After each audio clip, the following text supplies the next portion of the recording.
Bobby Moncur on the left leading out Scotland, and Bobby Moore leading out his English side. Moore.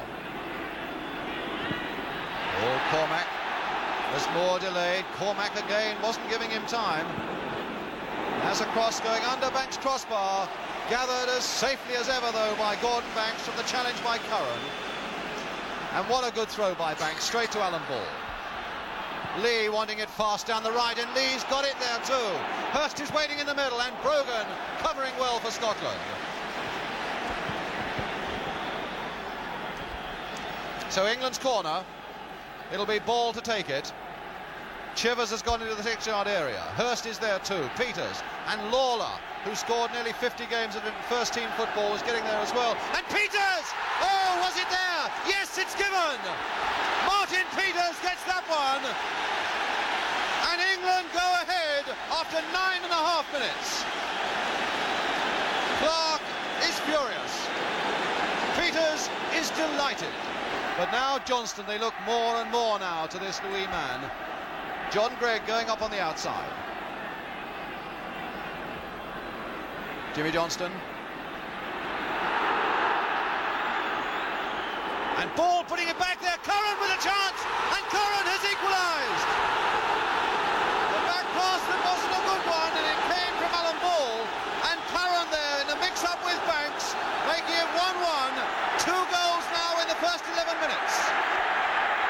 Well, in fact, it was Jimmy Johnson here who tried that ball through, which brought about the trouble, and there was Ball's pass back. Now look as Banks comes and misses the ball. He went straight for Curran's feet. Curran didn't touch it, so it was an own goal. The only support is now arriving. It's Shannon Late and Beattie. And again, 2-0. And what a start with his goalkeeper, Stuart Kennedy.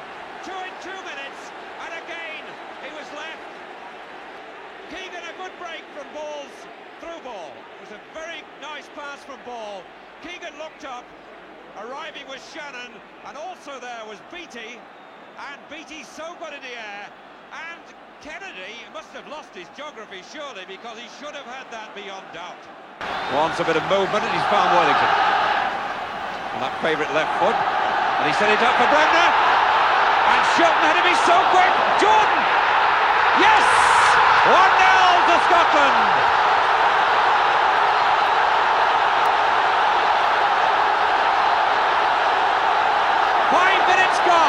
Worthington gave that to Bremner with his right foot, which is his wrong foot. He tried to flick with the wrong foot. Shilton couldn't save it. Jordan hit it hard, and Peggy couldn't do anything about it.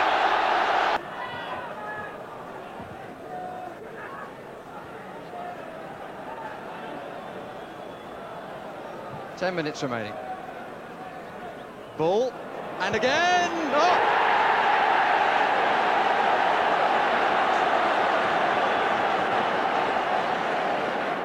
Right in the corner, what a start. Scoring on his debut. The man from the 3rd Division and Wolves, although they're about to lead there, scores on his first appearance at senior level. Eye for goal again. No hesitation, bang.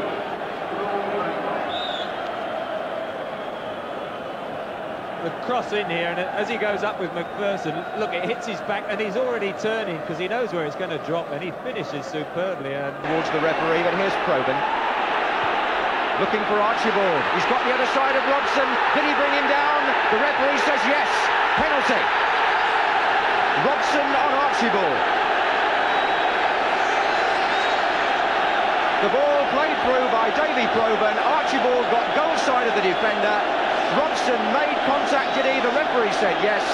England are complaining. Peter Wibbe, I think, has been booked for the protest, certainly spoken to, I should say, and warned to go away. And Archibald's run, still the England players protest. Now Wilkins has gone across with Coppell. And Francis has gone to Corrigan to tell him which side Robertson normally puts his penalties. Look at that. That's a Nottingham Forest player giving the goalkeeper advice about how to react when Robertson shoots.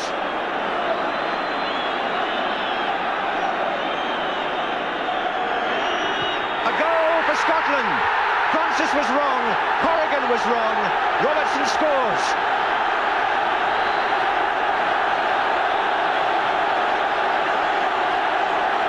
The Scottish Hordes celebrate a penalty goal, which puts their team ahead, and a beautiful penalty it was too. Beardsley, dummy, Beardsley gets it back from Barnes, Beardsley again! England ahead!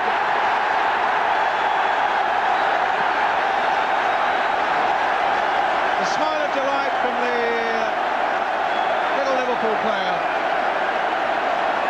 And, well, last week we scored from an almost identical situation there, but it was disallowed because the whistle pulled him back, and in the cup final, Liverpool-Wimbledon.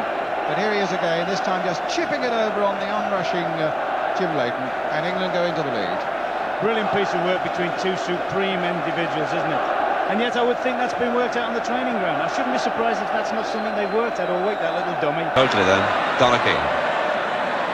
Jordan and McFarland. Oh, Jordan left him. Good play by the big Scottish striker. Problems here for England. Dalglish. And Clemence's day is now complete. A total disaster.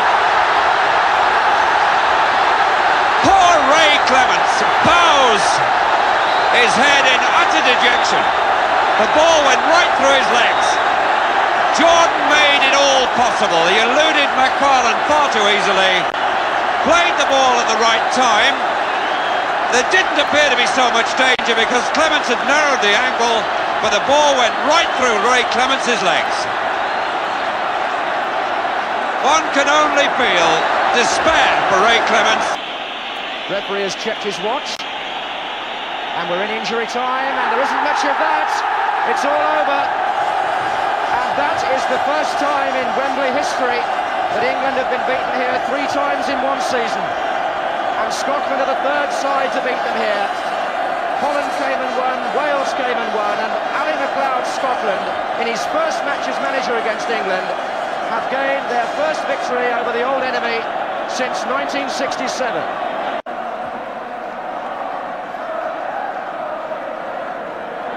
The scene so typically Scottish.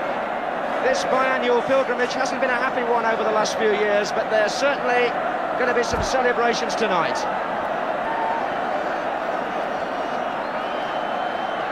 And the Wembley pitch, perhaps one shouldn't say anything other than critical about this, because crowd invasions have been one of the reasons why fences have gone up everywhere, and indeed are going up at Wembley. And you're really divided between appreciating the delight of the Scottish fans but not wanting to see the ground pulled apart like this. They've even knocked the goals down and broken the crossbar. Well, there we are.